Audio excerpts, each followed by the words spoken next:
The alarm screamed through the metal halls of Kepler Prime. Red lights flashed on every wall. The sound made Admiral Zethkar's scales itch with fear. He stood in the main war room, watching the big screen that showed the battle outside. His people, the hegemony, had ruled space for 1,000 years. They were strong. They were smart. They had never lost a war dot until now. The Void Swarm was eating everything. They came from dark space between the stars. No one knew where they started, or what they wanted. They just ate. They ate planets. They ate stars. They ate the very space around them. When they moved through an area, nothing was left behind, not even empty space. Just nothing. Zethkar watched another fleet die on the screen. The ships of the Crystalline Union turned to dust in seconds. Their beautiful crystal hulls that could stop any weapon just cracked and fell apart when the void touched them. The Admiral's clawed hands gripped the metal rail in front of him. His people called him the Iron Scale. He had never retreated from any fight. But this was different. "Sir," called Lieutenant Vexed H from across the room. "The Aquatic Federation's main fleet is gone. All 200 ships." Zethkar closed his yellow eyes. The Aquatic Federation had the best shields in known space. Their energy barriers could stop a star from exploding. But the Void Swarm went through them like they were made of paper. What about the Hive Mind Collective? He asked, also destroyed. "Sir, all 5 million drone ships." The Admiral felt something cold in his stomach. The Hive Mind could build ships faster than anyone could destroy them. They had billions of worlds making war machines. But even they could not build fast enough to replace what the Void was eating. On the far side of the war room, a small group sat quietly at a metal table. They were humans. Zethkar looked at them and felt confused. Humans were new to space. They had only joined the Galactic Confederation 50 years ago. Their technology was simple. Their ships were slow. Their weapons were weak. But they never seemed worried about anything. The human leader was a woman named Sarah Chun. She had gray hair and calm brown eyes. She wore a simple blue uniform with no medals or decorations, while every other species in the room ran around. In panic, she just sat there reading reports on a small tablet. "Ambassador Chun," Zethkar called out. His voice was rough and deep. "Your people should prepare to evacuate. The battle is lost." Sarah looked up from her tablet. Her face showed. No fear, no sadness, no anger, just calm. "Thank you for the warning, Admiral," she said. Her voice was soft but clear. "But I think we will stay a little longer." Zethkar's scales changed from green to red with confusion. "Ambassador, you do not understand. The Void Swarm has destroyed 90% of our combined fleets. They will be here in less than 6 hours. When they arrive, this entire star system will cease to exist." Sarah nodded like he had told her the weather was nice. "Yes, I read the reports. It does look quite serious." "Then why are you not afraid?" Lieutenant Vexith asked from across the room. His voice was high with panic. "Your people have only a few hundred ships. They cannot help us. You should run while you still can." Sarah smiled a little. It was not a mean smile or a crazy smile. It was the kind of smile a grandmother might give to a worried child. "Fear is not very useful right now," she said. "And running away would not help anyone." Zethkar stared at her. In all his years of war, he had never met anyone who stayed this calm when facing death. Maybe humans were just too stupid to understand how much danger they were in. Or maybe they were all insane. The big screen showed another flash of light. The Titanium Brotherhood's fortress ships were burning.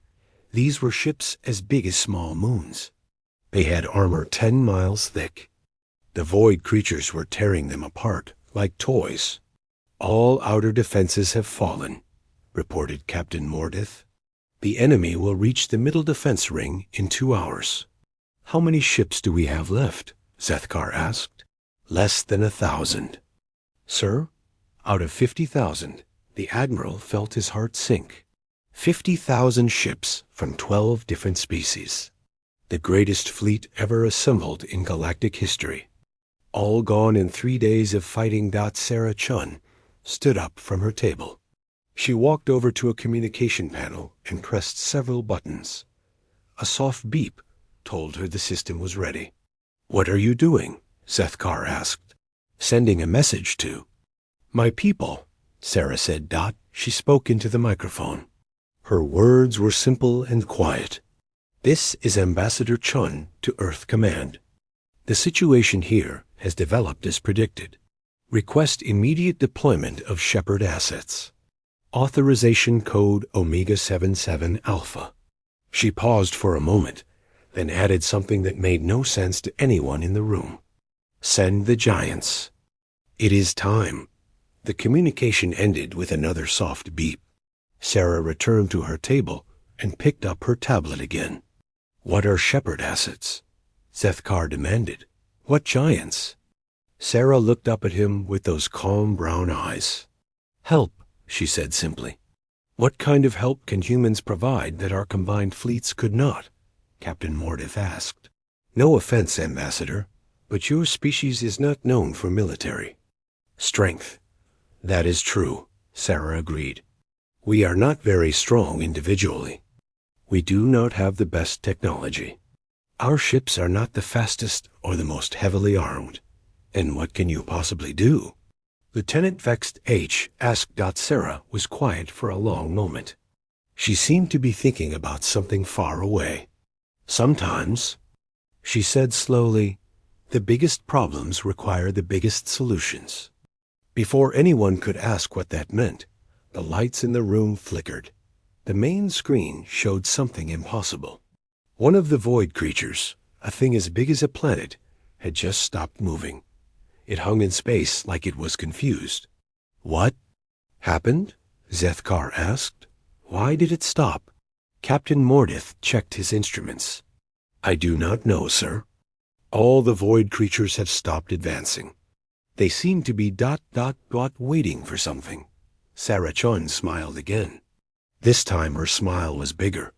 They can sense it coming, she said. Sense what coming?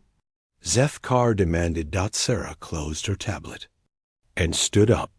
She walked to the big window that looked out into space. Stars shined in the distance like tiny diamonds. The shadows, she said. Humanity's shadows are crossing the stars. The Admiral looked at the human woman like she had lost her mind. But something in her voice made him feel strange. It was not fear or hope. It was certainty. Like she knew something that no one else did. Outside the window, space looked empty and cold. But Sarah Chun stared into the darkness like she could see things that others could not. Help is coming, she whispered. Far beyond the edge of Earth's solar system, in the cold dark between the stars, something enormous stirred. It had been sleeping for 30 years, waiting in the empty space where comets were born. It was so big that calling it a ship would be wrong. Ships were things that carried people. This was something that had once been a person. Elena Vasquez felt the call first as a whisper in her mind. The signal came from Ambassador Chun, traveling faster than light through quantum channels that normal humans could never access. Elena's consciousness was spread across something that looked like a mountain floating in space. But if you looked closer, if you had eyes that could see things the size of moons, you would notice it had a shape that was almost human. Wake up, Worldrender, the message said. The galaxy needs its guardians. Alana's eyes opened. Each eye was larger than Earth's. Biggest city. They glowed with soft blue light that came from her heart, which was now a small star burning inside her chest. She had not moved in 3 decades. The ice of deep space had formed thick layers on her skin. When she moved her fingers, glaciers fell away into the darkness. She was no longer human in any way that normal people would understand. But in her mind, she was still Elena Vasquez from Mexico City. She still remembered her mother's cooking and her father's jokes. She remembered the day she volunteered for the Shepherd Project. She remembered crying when they told her what it would mean. "I will protect them," she had promised, "no matter what I become." Elena's voice now could crack planets when she spoke. So she whispered into the quantum channels, sending her words to 3 others who floated in the dark spaces around Earth. "Brothers, sisters, do you hear the call?" "I hear it," came the reply from Voidwalker. His real name had been James Park from Seoul. Now he existed partially outside normal space, able to step between dimensions like walking through doorways. "The enemy threatens the young races. The Void Swarm feeds again," said Starforge. She had been Maria Santos from Brazil. Her body was a living factory that could birth new stars from nothing. "How many have they consumed?" "Too many," answered Lightbringer. He was the youngest of them, the newest to change. His original name was Abd Hassan from Cairo. His body was made of controlled light, and he could move faster than anything else in the universe. "I can see the destruction from here. Entire star systems are just gone." Elena felt sadness flow through her massive form. Each of the 4 shepherds had given up everything to become what they were now. They could never go home. They could never touch another human being without destroying them. They lived alone in the cold dark, watching over a galaxy that did not even know they existed. But they had made this choice. When humanity first reached the stars, they found that the universe was full of young races, species that were just learning to travel between planets, civilizations that were kind and curious and full of hope. They also found older things in the dark, ancient enemies that ate entire worlds for breakfast. The Earth government had made a secret decision. They would create guardians. Volunteers would be changed into something that could fight the threats that normal fleets could never stop. But these guardians would have to give up their humanity to save it. "Remember the oath," Elena said to her fellow shepherds. They spoke. The words together, their voices traveling through space and frequencies that only they could hear. "We are the shield in the darkness. We are the sword in the void. We protect those who cannot protect themselves. We give our lives so that life may continue." Elena began to move. When something the size of a small moon starts moving, space itself bends around it. She did not use engines like normal ships. Instead, she folded space around herself, stepping across light years like a giant walking across a room dot as she traveled toward the battle. She remembered the day of her transformation. The scientists had explained it to her in a quiet room on a space station. "We will upload your consciousness into a body made of exotic matter," Dr. Williams had said. "You will become larger than planets, stronger than stars. But you will also become something that can never come home." "Will I still be me?" Elena had asked. "Your memories will remain. Your personality will remain. Your love for humanity will remain. But your body will be something that normal humans cannot even look at safely." Elena had signed the papers anyway. She was a soldier. She had always been a soldier. And soldiers protected people. Now, as she moved through space toward Kepler Prime, she felt her fellow shepherds moving with her. Voidwalker stepped out of normal space and began traveling through the places between dimensions. Starforge gathered cosmic dust and began forming it into weapons. Lightbringer accelerated the speeds that made light look slow. They had trained for this day for decades. Not just the fighting, but the coordination. 4 beings the size of worlds had to work together without destroying the very things they were trying to protect. Elena reached out with senses that could detect things across entire star systems. She felt the fear of billions of beings as the Void Swarm approached their worlds. She felt the brave crews of the last defending ships, knowing they were about to die, but still fighting. She felt Ambassador Chun's calm confidence as she waited for help to arrive. "We are coming," Elena whispered across the quantum channels to Sarah Chun. "Tell them to hold on just a little longer." But even as she said it, Elena wondered if they would be enough. The void swarm was older than most stars. They had eaten. Civilizations that existed before Earth was even formed. Each creature was the size of a moon and could bend reality around itself. Elena and her fellow shepherds were powerful, but they were only 4 against thousands, and they had never faced anything like the void swarm before. "What if we fail?" Lightbringer asked over their private channel. He was the youngest, and sometimes the fear still showed. "Then we die protecting what we love," Starforge replied. "That is what shepherds do." Elena felt proud of her fellow guardians. They had all given up normal lives to become something that could stand between the galaxy and its nightmares. They were no longer human in body, but they were more human in spirit than anyone else she knew. As they approached the battle zone, Elena could see the destruction with her enhanced vision. Entire fleets were gone. Planets that had been full of life were now empty spaces. The void creatures moved through space like sharks through water, consuming everything in their path. But Elena also saw something else. The defending forces were still fighting. Ships from dozens of different species were forming desperate battle lines.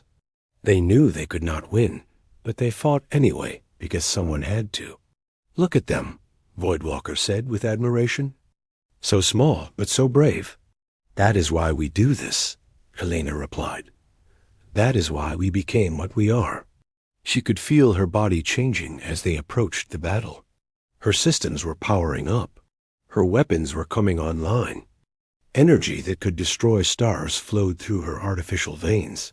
But most importantly, her heart was ready. The small star that burned in her chest grew brighter. It was powered not by fusion or exotic matter, but by her love for the creatures she protected, her love for the humans she could never see again, her love for life itself. "Shepherds," she said as they prepared to enter the battle zone, "remember who we are. Remember why we chose this. And remember that no matter what we look like now, we are still human where it matters most. In our hearts," they said together. Elena smiled with lips that were larger than continents. Soon, the galaxy would see what humans were really capable of when everything they loved was threatened. Soon, the void swarm would learn that Earth's children were not as helpless as they seemed. Admiral Zethkar watched the last of his people's great fortress ships die. The massive vessel, as large as a city, simply crumbled when the void creatures touched it. Its thick armor meant nothing. Its powerful shields were useless. The ship fell apart like sand in the wind. "Sir," Lieutenant Vext H called out, his voice shaking, "the outer defense ring is completely gone. The enemy will reach us in 30 minutes. The Admiral's yellow eyes stared at the main screen. Hundreds of void creatures moved toward Kepler Prime like a dark tide. They looked like massive jellyfish made of shadow, but shadows that could eat reality itself. Where they passed, even, the stars seemed to dim. "All remaining ships fall back to final defensive positions," Zethkar ordered. His voice was calm, but his scales had turned the deep purple color that meant he was ready to die fighting. Around the war room, representatives from 12 different species prepared for the end. The insect-like hive mind drones clicked there, mandibles in fear. The crystal beings of the Union hummed low songs of sorrow. The aquatic delegates floated in their water tanks, their tentacles moving in patterns that meant goodbye. Only the humans remained calm. Sarah Chun still sat at her small table, reading reports on her tablet like nothing was wrong. Her aide, a young man named David Kim, stood beside her looking nervous but not panicked. "Ambassador," Captain Mordeath said, Perhaps your people should say their final prayers now. Sarah looked up and smiled. Oh, I do not think that will be necessary. Before anyone could ask what she meant, something impossible happened. The lights in the war room flickered. Not because of damage or power loss, but because something outside was blocking the light from the stars. Something so large that it cast shadows across an entire star system. What ... Zethkar started to say, then stopped. His instruments were going crazy. Every sensor on the space station was screaming warnings, but the warnings made no sense.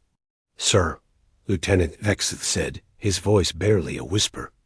The computers are detecting objects in space, but they are saying these objects are larger than planets. That is impossible, Captain Mordath said. Nothing natural can be that big and still move. Maybe they are not natural, Sarah. Chun said quietly. Admiral Zethkar looked at the main screen and felt his mind try to reject what he was seeing. 4 shadows were moving between the stars. They were so big that his eyes could not understand their true size. They looked like the outlines of people, but people who could hold planets in their hands. By the ancient scales, he whispered. What are those things? Those, Sarah said, standing up from her table, are humanity's shepherds. Our guardians. Our gifts to the galaxy. The first shadow reached the edge of the battle zone. As it moved closer, details became visible. It was shaped like a woman, but a woman the size of a small moon. Her skin looked like it was made of star stuff, glowing with soft blue light. Her eyes were like twin suns, gentle but impossibly powerful. Elena Vasquez looked down at the tiny ships below her. From her perspective, the largest battleships were like toys. The space station where the war room was located was smaller than her fingernail. But she could see every detail with her enhanced vision. She could see the fear on Admiral Zethkar's face. She could see Sarah Chun's proud smile. Hello, little ones, Elena whispered. Her voice was transmitted through quantum channels, so it would not destroy the ships with its power. Do not be afraid. We are here to help. A second shadow emerged from behind a nearby moon. This one flickered in and out of normal space, sometimes solid, sometimes just an outline made of bent light. Voidwalker had mastered the ability to exist in multiple dimensions at once. The void swarm stops, he reported to Elena through their private channel. They sense us now. They know we are here. The third shadow appeared near a distant star. Starforge looked like a woman made of liquid metal and controlled fire. As she moved, small stars formed around her hands like glowing jewelry. She was already preparing weapons that could crack moons. The fourth shadow burst into view at the speed of light itself. Lightbringer was the fastest of the shepherds, his body made of pure energy held in human shape. He flashed between positions so quickly that he seemed to be in several places at once. 4 giants. Amd Hassan's voice echoed across space. Against how many enemies? Does it matter? Elena replied, We are shepherds. We protect the flock. In the war room, complete silence had fallen. Every being stared at the screen in shock. Even the hive mind drones had stopped their clicking. The crystal being's humming had become so low, it was almost not a sound at all. Humans, Admiral Zethkar said slowly. What have you done? Sarah Chun walked to the big window that looked out into space. She placed her hand against the clear metal and looked up at Elena's massive form. We did what we had to do, she said.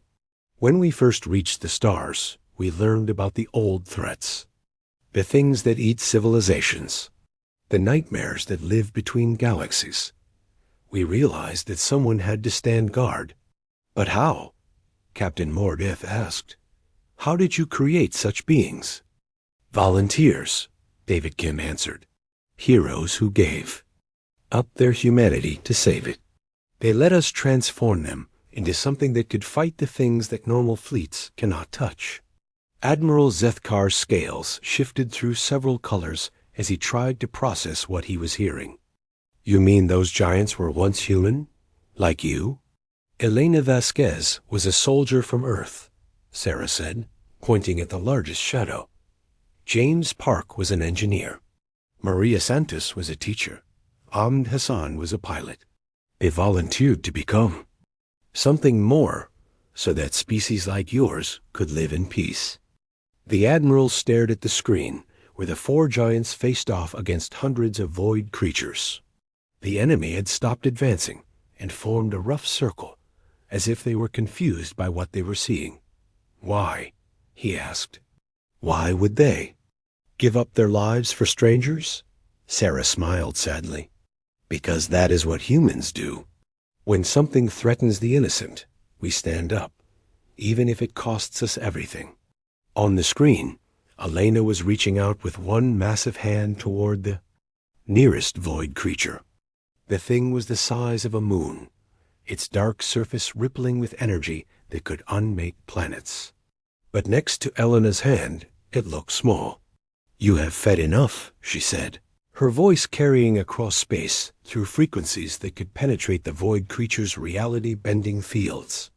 Today, you learn what it means to face Earth's children when they are truly angry. The first void creature struck at Alana's hand with tentacles made of pure destruction, energy that could erase stars wrapped around her fingers. But Elena just closed her fist, and the tentacles shattered like glass. Impossible, Admiral Zethkar breathed. Nothing can touch the void swarm directly. Humans can, Sarah said simply, when we have to. The battle was beginning, but it was unlike anything the galaxy had ever seen. Instead of tiny ships firing small weapons at moon-sized enemies, it was giants fighting giants. Elena grabbed a void creature in both hands and began to pull it apart. Voidwalker stepped through dimensions to appear behind another enemy, striking it with fists that could punch holes in reality. Starforge hurled newborn stars like throwing weapons. Lightbringer moved at impossible speeds, hitting dozens of enemies before they could react. For the first time since the war began, the Void Swarm was not winning. How long have these shepherds existed? Lieutenant Nexeth asked. 50 years, David Kim answered.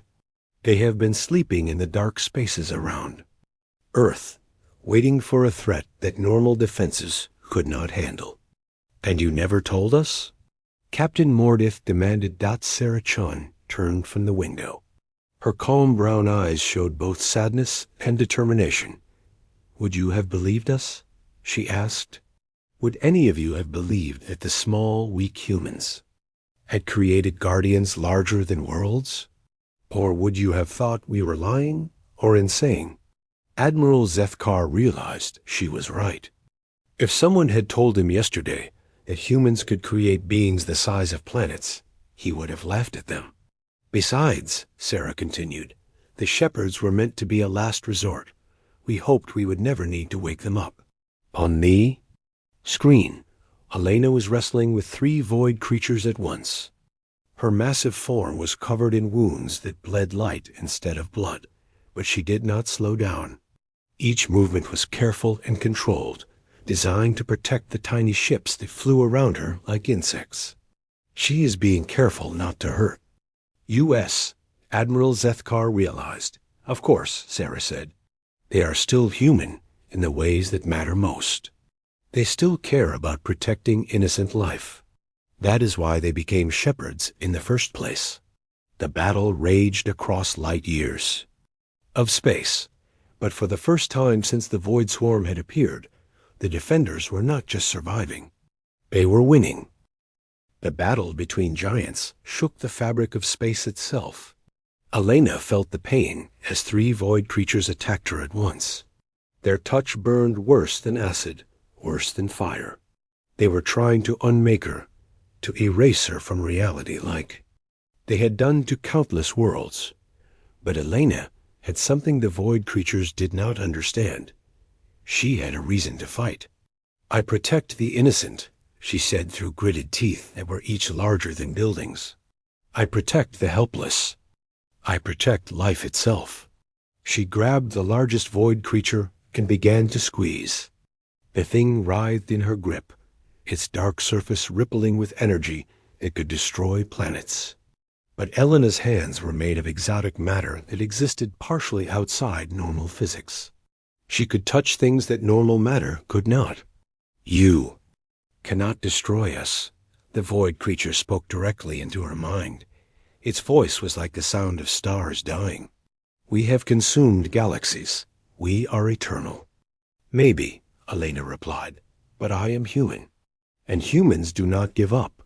She pulled the creature apart with her bare hands. Dark energy sprayed across space like blood, but instead of destroying nearby ships, it just faded away. When void creatures died far from their feeding grounds, their destructive power died with them. Nearby, Voidwalker was fighting his own battle. James Park had always been good at solving problems by thinking differently. Now, as a being who could exist in multiple dimensions at once, he used that skill on a cosmic scale. You move through normal space, he said to the pack of void creatures surrounding him. But what happens when normal space is not there? He stepped sideways through reality, taking a chunk of space-time with him. The void creatures found themselves floating in a place where up and down had no meaning, where cause and effect ran backwards. They were powerful, but they were not prepared for this. Voidwalker struck them while they were confused, his fists carrying the force of colliding dimensions.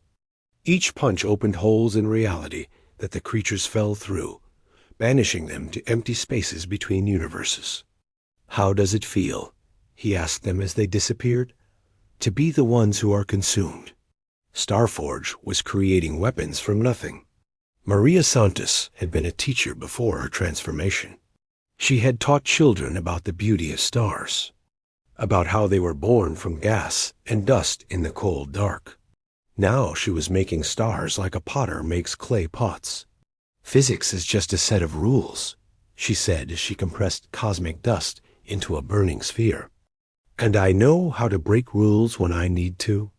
She hurled the newborn star at a cluster of void creatures. When it hit them, it exploded with the force of a supernova. But this was a controlled explosion, one that destroyed only what she wanted it to destroy. The enemy creatures were vaporized, but nearby planets were left untouched. That is for the Aquatic Federation, she said, forming another star. And this is for the Crystal Union. She threw the second star even harder. Lightbringer moved too fast for normal eyes to follow. Ahmed Hassan had been a pilot who loved speed more than anything else. Now he could fly faster than light itself, his body made of pure energy that could be in many places at once. He struck dozens of void creatures in the space of a single second. Each impact carried enough force to shatter moons, but he was careful to aim his attacks away from the defending ships. You are slow, he told the enemies as he danced between them. You are old and slow, and you do not understand what you are. Fighting. One of the largest void creatures tried to grab him. It was as big as Jupiter, with tentacles that could reach across entire star systems. But Lightbringer simply became pure light and passed right through it, striking its core from the inside. We are not just human anymore, he said as the creature began to fall apart. We are human will made into cosmic force. We are love turned into power. And you cannot defeat that.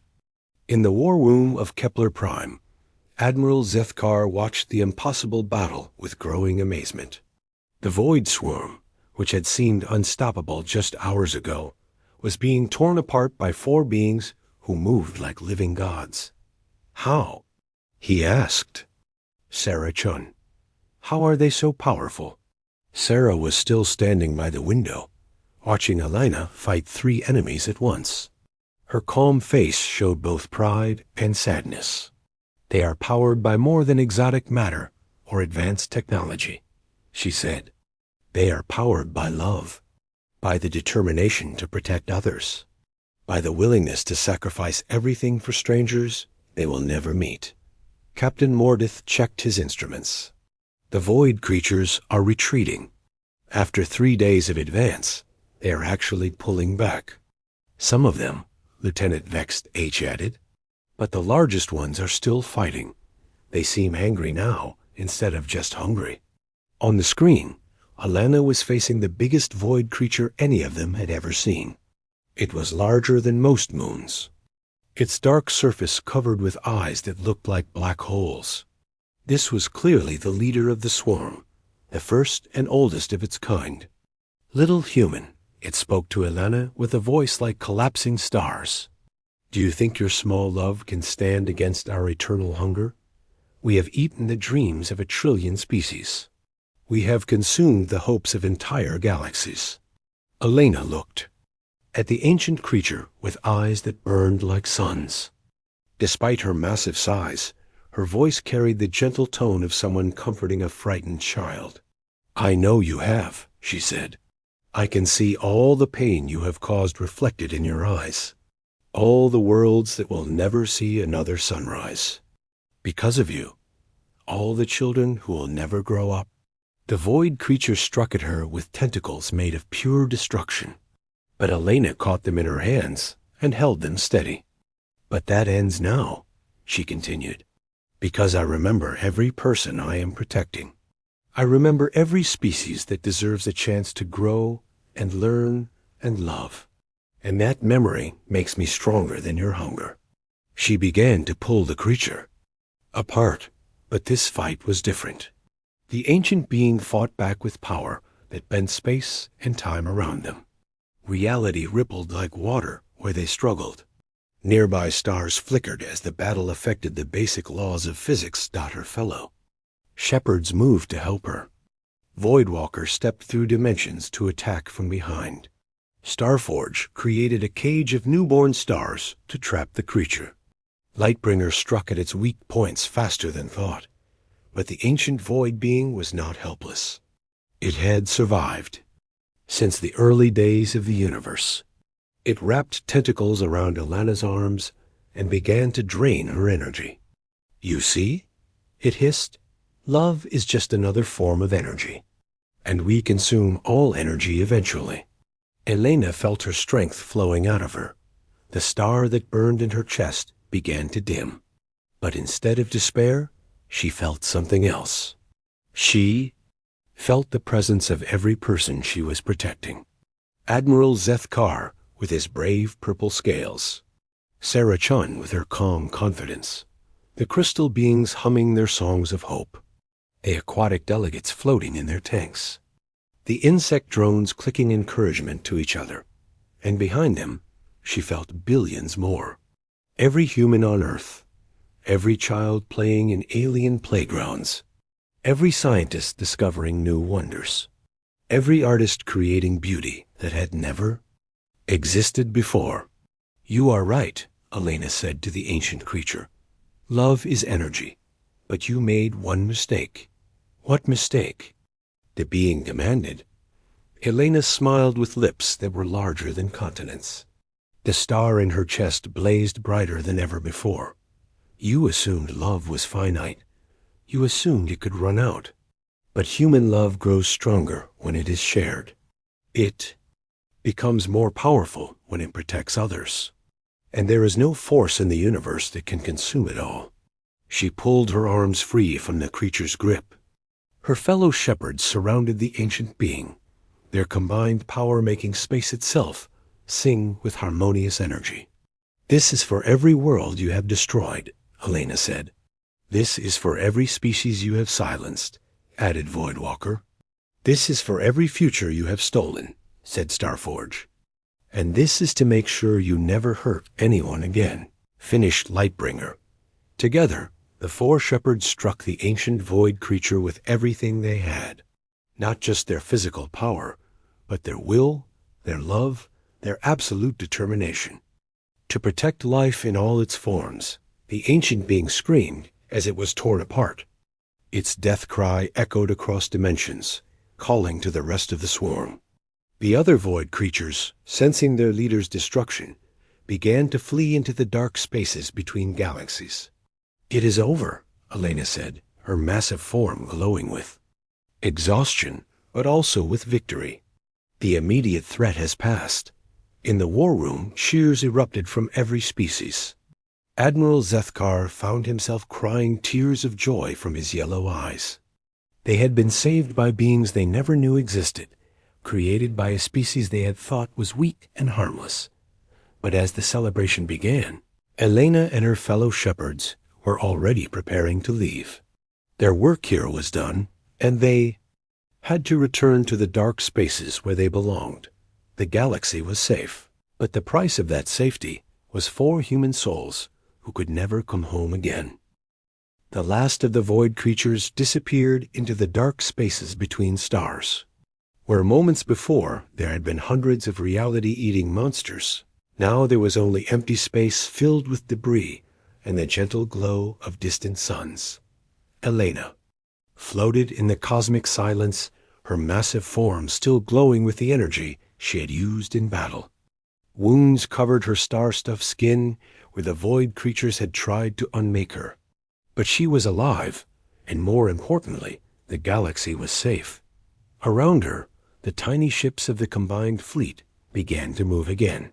For 3 days they had been running and hiding and dying. Now they could finally stop and breathe. She could see the relief radiating from every vessel like warm light. "Shepherds," Elena called to her fellow guardians through their quantum channel. "Status report. Voidwalker functional," came James Park's reply. "Some damage to my dimensional anchors, but nothing that will not heal. Starforge operational," Maria Santos reported. "I used up most of my stored stellar matter, but I can gather more from cosmic dust." "Lightbringer ready for duty," Ahmed Hassan said with the tired satisfaction of a job well done. "The enemy is in full retreat. They will not return to this galaxy for a very long time." Elena nodded her massive head. The motion sent waves through space itself. "Then our work here is finished. Prepare to return to the Outer Watch." But before they could leave, a communication signal reached them. It was coming from the space station where the war room was located. Elena focused her enhanced senses and saw Ambassador Sarah Chun standing by a communication panel. "Shepherds," Sarah's voice came through clearly. "Before you go, the combined fleet would like to thank you, and they have some questions." Elena smiled. She had expected this. "We will answer what we can, Ambassador, but keep it brief. The longer we stay, the more likely we are to accidentally damage something with our presence." In the war room, Admiral Zethkar stepped forward. His purple scales had returned to their normal green color, but his yellow eyes still showed amazement. "Great ones," he said formally. "I am Admiral Zethkar of the Hegemony. I speak for all the species of the combined fleet when I say that we owe you our lives, but we do not understand. Why did humans never tell us about your existence?" Elena's voice came through the speakers, gentle but carrying the weight of cosmic forces. "Because we hoped you would never need to know. The shepherds were created as a last resort for threats that normal fleets could never handle." Captain Mordith spoke up.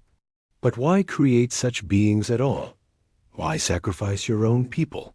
This time it was Voidwalker who answered. "Because someone had to stand guard. When humans first reached the stars, we learned about the old threats, the things that hunt in the dark between galaxies. The Void Swarm was just one of many such enemies." "Your species is so young," Starforge added. "Most of you have only known space travel for a few thousand years. You have not yet encountered the truly ancient horrors that exist in the deep dark. But we knew that someday you would." Lieutenant Vexith raised a trembling hand. "Are you saying there are more threats like the Void Swarm?" "Many more," Lightbringer confirmed. "Things that make the Void Swarm look small. Planet-eating machines, left over from dead civilizations. entities that exist in the spaces between thoughts, parasites that feed on entire species' dreams.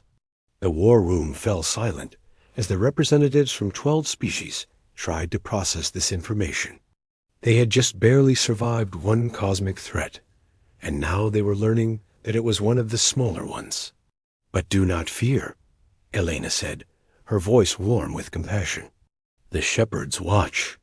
We sleep in the dark places around your worlds, waiting for threats that you cannot handle alone.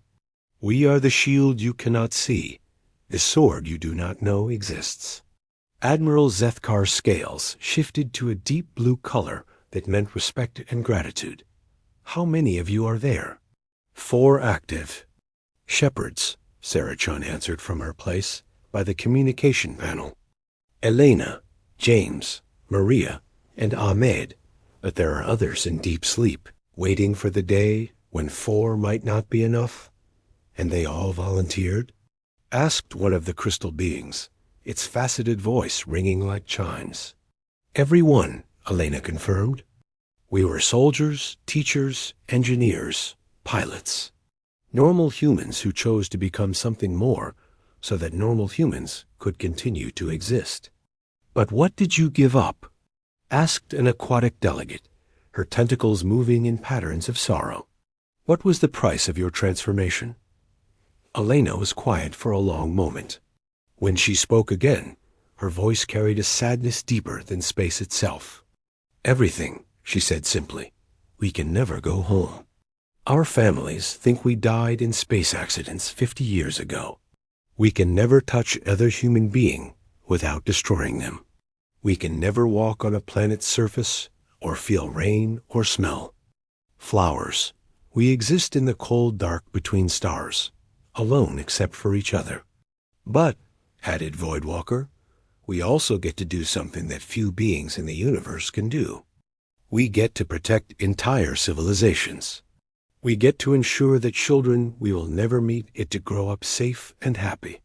That makes it worth it," Starforge said.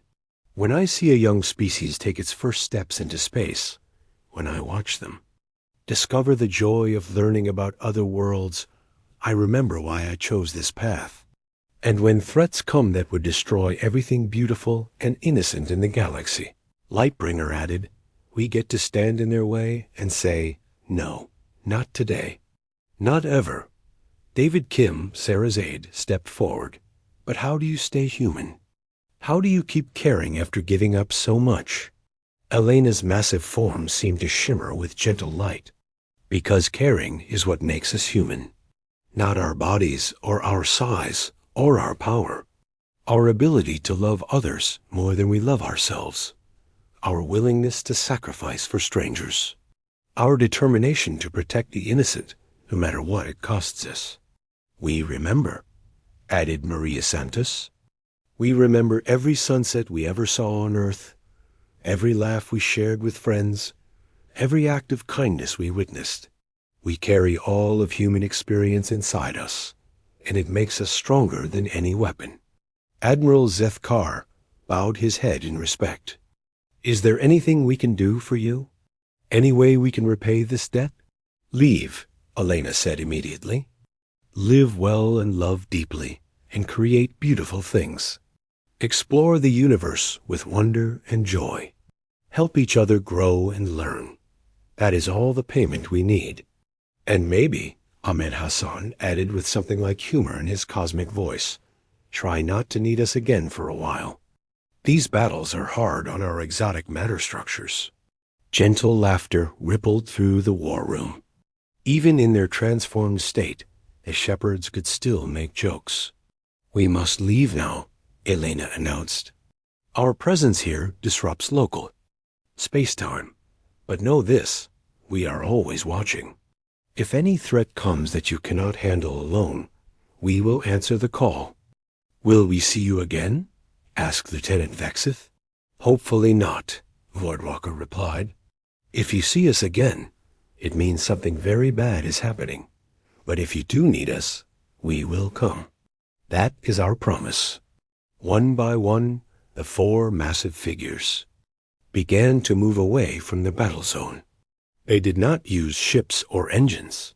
They simply folded space around themselves and stepped across light years like giants walking across a room dot as they departed. Elena sent one final message to Ambassador. Sarah Chun, tell Earth that the shepherds remain vigilant. Tell them that their children among the stars are safe. And tell them that no matter how far we wander or how strange we become, we will always remember what it means to be human. Sarah Chun smiled and pressed her hand against the window. I will tell them. And Elena? Thank you, all of you, for everything. The four shadows disappeared into the dark between stars, returning to their eternal watch. But their legacy remained in the saved worlds, the rescued civilizations, and the knowledge that somewhere in the cosmic dark, Earth's greatest heroes stood guard. Admiral Zethkar looked around the war room at the representatives of 12 different species. They had all learned something important today about their human allies. I think, he said slowly, we may have underestimated this species. Sarah Chun picked up her tablet and prepared to file her final report on the battle. Most people do, she said with quiet pride. They see our small size and our simple technology, and they think we are weak. They do not realize that our greatest strength was never our weapons or our ships. What is your greatest strength? Asked Captain Moore .deth. Sarah smiled as she looked out at the stars where four giants now slept in the dark, watching over a galaxy that would never fully understand what they had sacrificed. Our love, she said simply, our willingness to give everything to protect others, and our belief that no sacrifice is too great if it means innocent people get to live another day. The war was over. The galaxy was safe.